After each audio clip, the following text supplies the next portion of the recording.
Vice chancellor Kashmir university professor Nilofer Khan, vice chancellor Islamic university of science and technology professor Shakeel Ahmad Ramsu, divisional commissioner Kashmir Shri Anshul Garg, chairman tourist trade interest guild mister Zahoor Ahmad Karnai, सभागार में उपस्थित जम्मू कश्मीर प्रशासन के हमारे सभी सहयोगी, टूरिज़्म इंडस्ट्री से जुड़े हुए सभी माननीय प्रतिनिधि, एकेडमिशियंस, एंटरप्रेन्योर्स, हॉस्पिटलिटी सेक्टर के प्रतिनिधि, पर्यावरण विशेषज्ञ, देवियों, सज्जनों और युवा मित्रों,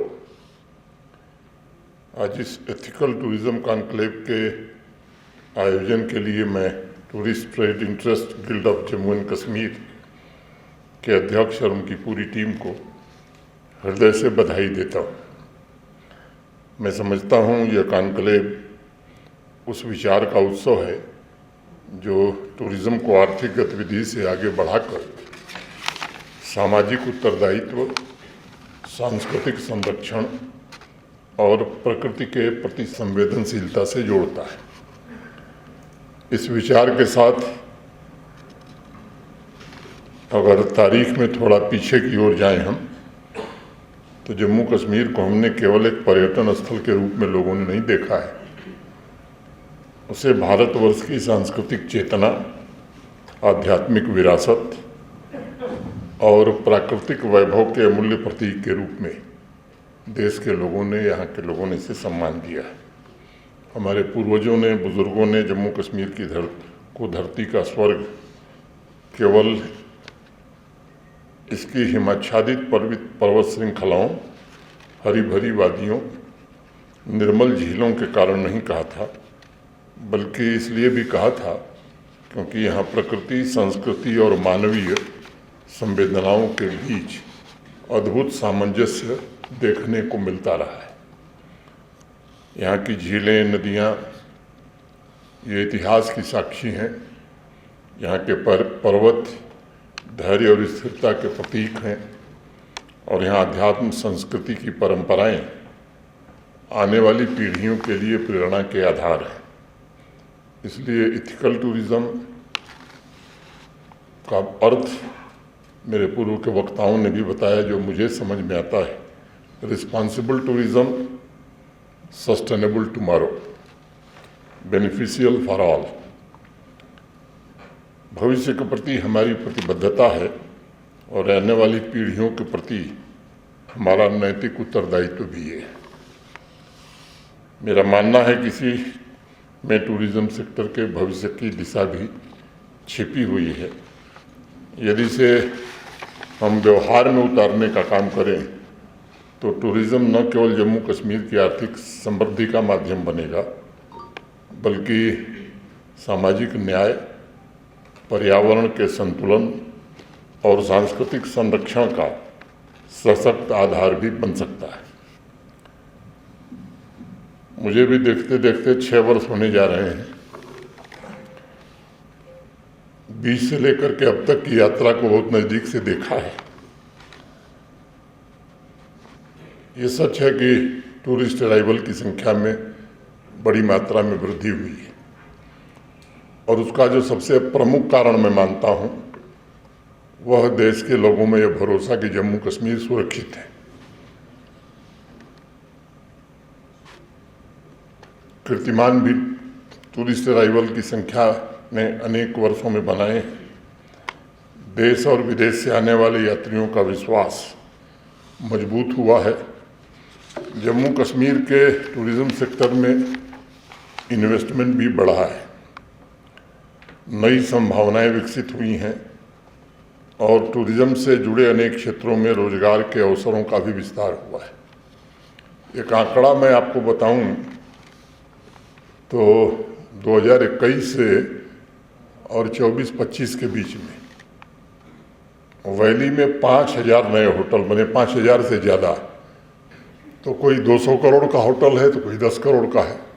औसतन एवरेज अगर हम जोड़ें कि एक होटल पर कितना इन्वेस्टमेंट हुआ है तो 15 करोड़ हम एवरेज ले सकते हैं।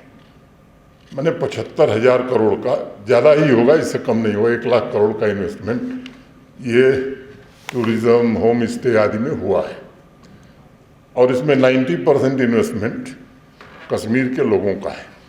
10% इन्वेस्टमेंट आप सब जानते हैं, वो टूर एंड ट्रैवल ऑपरेटर जो मुंबई वाले हैं, दिल्ली वाले हैं, जो ग्राहक आपके लिए लाते हैं, तो उनका भी कुछ कुछ मुश्ताक शाह साहब ने कहीं लगाया है, तो कहीं किसी ने थोड़ा लगाया है, उनका भी 10% इन्वेस्टमेंट है।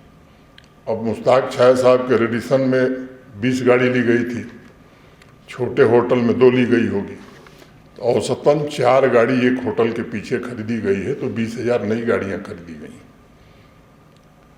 और इनको मैं पीस का स्टेक होल्डर मानता हूँ।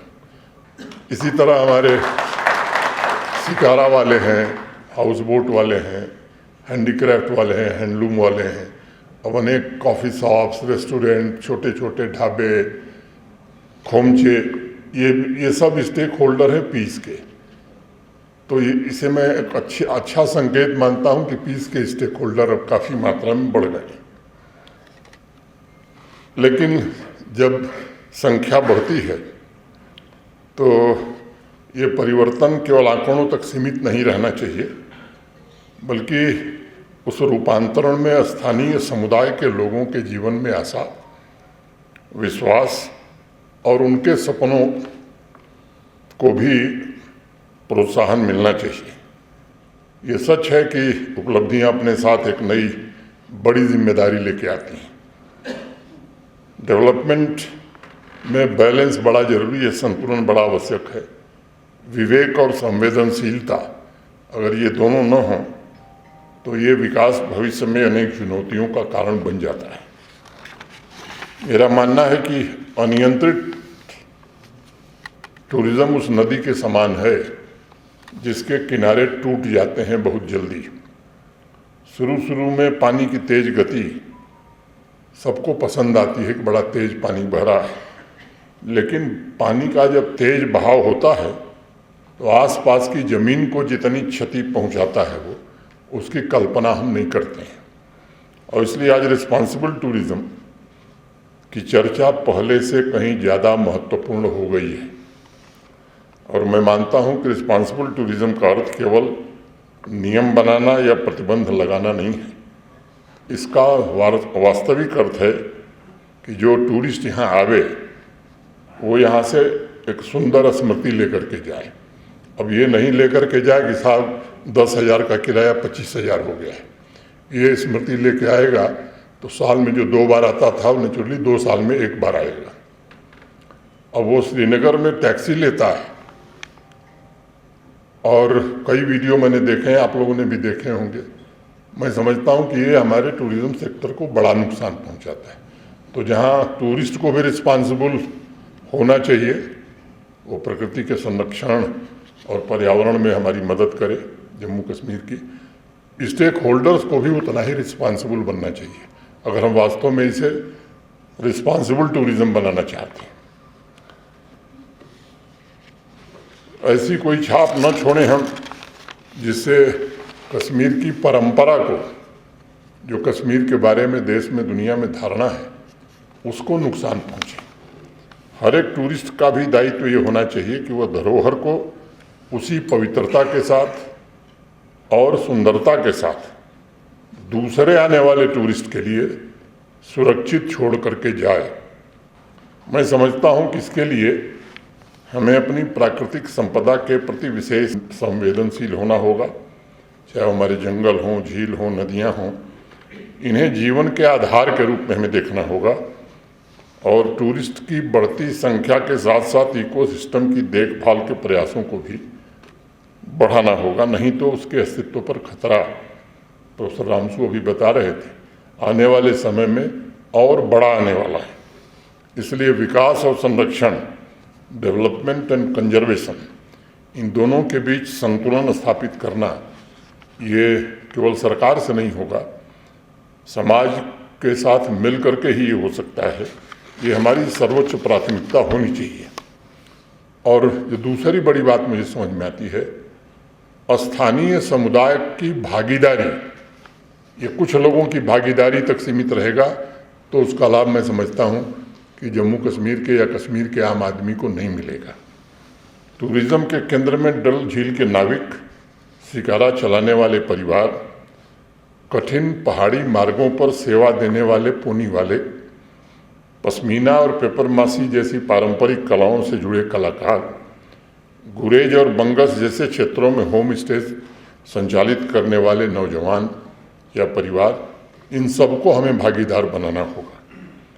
मुनाफा सिर्फ अगर बड़े टूरिज्म प्लेयर्स तक सीमित रहेगा तो मुझे लगता है कि फिर वो रिस्पॉन्सिबल टूरिज्म नहीं कहा जाए। ठीक कह रहा हूँ कि गलत? जब सभी स्टेक होल्डर्स को मोटे तौर पर सम्मानजनक इनकम, एक रेस्पेक्टेबल इनकम, ट्रेनिंग, बेहतर अवसर, निर्णय की प्रक्रिया में भी उनकी भागीदारी, तब मैं समझता हूँ टूरिज्म वास्तव में समावेशी होगा, इंक्लूसिव होगा और टिकाऊ भी होगा, लंबे समय तक टिकेगा। इसलिए आप सबसे मैं निवेदन करना चाहता हूँ कि रिस्पॉन्सिबल टूरिज्म आगे बढ़ने और तरक्की की महत्वाकांक्षा को सीमित नहीं करता है, बल्कि वो एक मजबूत आधार देता है हमें, जिस पर लॉन्ग टर्म और संतुलित विकास की इमारत हम खड़ी कर सकते हैं। अनेक टूरिज्म कॉन्क्लेव और जिले में होने वाले कार्यक्रमों में कई बार मैंने बात कही है कि सस्टेनेबल टूरिज्म एक ऐसा दृष्टिकोण है जिसमें प्रगति और प्रगति ये एक दूसरे के विरोधी नहीं है, बल्कि एक दूसरे के सहयोगी हैं। इसका अर्थ यह है कि सड़कें, बड़ी बिल्डिंग, होटल्स, ये अन्य सुविधाएं निर्मित जरूर हों, लेकिन वे पर्यावरण को नुकसान न पहुंचावें, लोकल इकोसिस्टम पर मिनिमम दुष्प्रभाव डालें। जम्मू कश्मीर के अलावा हिमालय के कई राज्य, दुनिया के अनेक देश, जैसा प्रोफेसर रामसू ने भी बताया, क्लाइमेट चेंज की वजह से प्राकृतिक विभीषिका का सामना कर रहे हैं। इसलिए जम्मू कश्मीर में यह और ज़रूरी हो गया है कि पर्यावरण अनुकूल टूरिज्म को एक जन आंदोलन का स्वरूप दिया जाए। प्रत्येक टूरिस्ट और टूरिज्म से जुड़े हुए सभी साथी, सबको ये समझना होगा कि प्रकृति का आनंद लेना तो हमारा धर्म है, लेकिन उसकी रक्षा करना उससे बड़ा धर्म है। सिंगल यूज प्लास्टिक से बचना, अब नारा तो हम लिख देते हैं, प्लेज भी करते हैं और सबसे ज़्यादा प्रयोग हम ही करते हैं। तो गांधी जी एक बात कहते थे कि जिस परिवर्तन की बात आप करते हैं वो खुद से शुरू करिए, दूसरे के लिए उपदेश मत दीजिए। वेस्ट मैनेजमेंट, पानी और ऊर्जा का विवेकपूर्ण उपयोग, वन्य जीवों और प्रकृति के हर एक संसाधन का सम्मान करना, ये जो छोटे छोटे कदम हैं, ये मिल करके बड़े परिवर्तन का आधार बन सकते हैं। 5-6 वर्षों में संस्कृति के संरक्षण पर जो काम हुआ है, मुझे लगता है इसे और तेज गति से आगे बढ़ाना होगा। प्रकृति और संस्कृति, नेचर एंड कल्चर, दोनों मिलकर के टूरिज्म के भविष्य को बेहतर बना सकते हैं। इस कॉन्क्लेव के थीम में एक महत्वपूर्ण आयाम, सबके लिए लाभकारी, बेनिफिशियल टू ऑल, का भी जिक्र किया गया है। मेरे मन में कई बार ये प्रश्न उठता है कि टूरिज्म सेक्टर की सफलता क्या केवल इस बात से नापी जा सकती है कि कश्मीर के या श्रीनगर के या टूरिस्ट प्लेस के सभी होटल फुल्ली पैक्ड हैं और बुकिंग नहीं मिल रही है। मेरा मानना है कि वास्तविक सफलता ये नहीं होगी, उसका पैमाना नहीं हो सकता।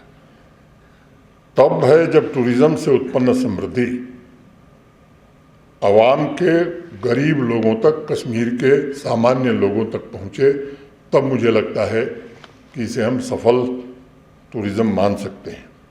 यदि टूरिज्म से जुड़े हुए कुछ बड़े ब्रांड, होटल, बड़े इंटरप्राइज को ही लाभ होता है, गांव में रहने वाले कारीगर, छोटा उद्यमी, स्थानीय परिवार, एक नौजवान जिसने अभी हाल ही में कर्ज लेकर के एक छोटा सा व्यवसाय या होम स्टे शुरू किया है, उसके जीवन में सकारात्मक परिवर्तन जब तक नहीं आएगा, मुझे लगता है कि ये विकास अधूरा माना जाएगा। इसलिए मैं आप सबसे निवेदन करूंगा कि टूरिज्म का उद्देश्य केवल आर्थिक गतिविधि बढ़ाना नहीं है, बल्कि सामाजिक समावेशन सुनिश्चित करना ये भी एक जिम्मेदारी होनी चाहिए। और हमें स्वयं से ये पूछना चाहिए कि क्या पुलवामा का आम कारीगर भी टूरिज्म से कुछ पैसा कमा पा रहा है, या आमदनी कुछ बड़े लोगों तक सीमित है? क्या दूर दराज के गांव में रहने वाली कोई बच्ची टूरिज्म को सम्मानजनक आजीविका का अवसर मान रही है, या वह उसे श्रीनगर गुलमर्ग के कुछ होटलों की भीड़ तक सीमित है इस रूप में देख रही है? क्या महीनों की मेहनत से कई साल बुनने वाले कारीगर को उसकी मेहनत का उचित मूल्य मिल पा रहा है, या उसके परिश्रम का अधिकांश लाभ मिडिलमैन के पास चला जा रहा है? इन प्रश्नों के उत्तर ही हमें बताएंगे कि हमारा पर्यटन कितना एथिकल है और कितना न्यायपूर्ण है।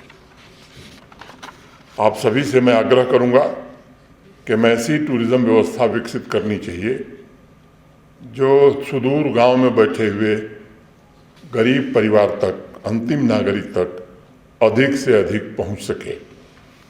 हमारे युवाओं को, नौजवान बच्चों को, बच्चियों को अपने ही जम्मू कश्मीर में सम्मानजनक रोजगार उपलब्ध करा सके। महिलाओं के सेल्फ हेल्प ग्रुप्स हैं, नौजवानों के होम स्टेज हैं, स्थानीय गाइड हैं, हस्तशिल्पी और छोटे उद्यमियों को टूरिज्म की विकास यात्रा का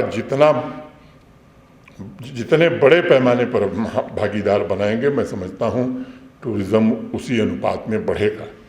जब किसी क्षेत्र का प्रत्येक तो मैं नहीं कह सकता, लेकिन अधिकांश नागरिक ये अनुभव करे कि टूरिज्म से उसके जीवन में बदलाव आ रहा है, तब वही नागरिक उस क्षेत्र की प्राकृतिक और सांस्कृतिक धरोहर दोनों का सबसे बड़ा संरक्षक बन सकता है। और मैं मानता हूं कि जिस विकास में सबकी भागीदारी होती है, उसकी रक्षा भी पूरी आवाम को मिलकर करनी चाहिए। लेकिन अगर उसको लाभ ही नहीं मिलेगा तो वो कहे साहब जिसको लाभ मिल रहा है वो जिम्मा ले, हम अपने घर पर बैठ के इस गरीबी में ही अपना जीवन चलाएंगे। मुझे लगता है कि यही एथिकल टूरिज्म की सबसे बड़ी सफलता का पैमाना होगा। लेकिन ये सच है कि एथिकल टूरिज्म का निर्माण किसी सरकार के द्वारा, किसी प्रशासन के द्वारा, एक संस्था या किसी एक व्यक्ति, किसी एक विभाग से नहीं हो सकता है। इसके लिए सबको एक साथ मिलकर के सामूहिक संकल्प और साझा उत्तरदायित्व के तहत काम करना होगा। मैं इस अवसर पर इस कॉन्क्लेव में उपस्थित सभी प्रतिनिधियों से विनम्रतापूर्वक मैं कहना चाहता हूं कि आज की चर्चा केवल विचार विमर्श तक सीमित न रहे। एकेडमिक डिबेट बहुत होती है, उसमें एक्शनेबल पॉइंट हम 2-3 ही तय करें, 10 पॉइंट न तय करें। जो हम उतार सकें उसको सही में व्यवहार में उतार सकें, जमीन पर उतार सकें। मेरा अनुरोध होगा कि इस तरह की कोई कार्य योजना अगर हम बना करके 3 बिंदुओं पर भी कश्मीर घाटी में हम काम कर सकें, यहाँ के युवाओं को जोड़ सकें, तो मैं समझता हूँ इससे बड़ा परिवर्तन होगा। और ऐसे लक्ष्य निर्धारित किए जाएं जिनकी समय सीमा भी स्पष्ट हो, क्योंकि अनंत काल तक कोई परियोजना नहीं चल सकती है। जिसकी जिम्मेदारी भी तय, जिनके परिणामों का हम नियमित रूप से मूल्यांकन कर सकें, क्योंकि ऐसी बात हम तय करें जो हमारे बस की है ही नहीं है, न उसका हम मूल्यांकन कर सकें। हमें ऐसे स्टैंडर्ड भी विकसित करने होंगे जिनके आधार पर पर्यावरण अनुकूल home stay, hotel, tourism institutions को प्रमाणित किया जा सके। क्यों न हम खुद मिल करके ऐसा बना करके प्रशासन को, सरकार को दें कि ये हमारी रिकमेंडेशन है, इस पर सरकार विचार करे। इससे मुझे लगता है कि हेल्दी कंपटीशन को बढ़ावा मिलेगा।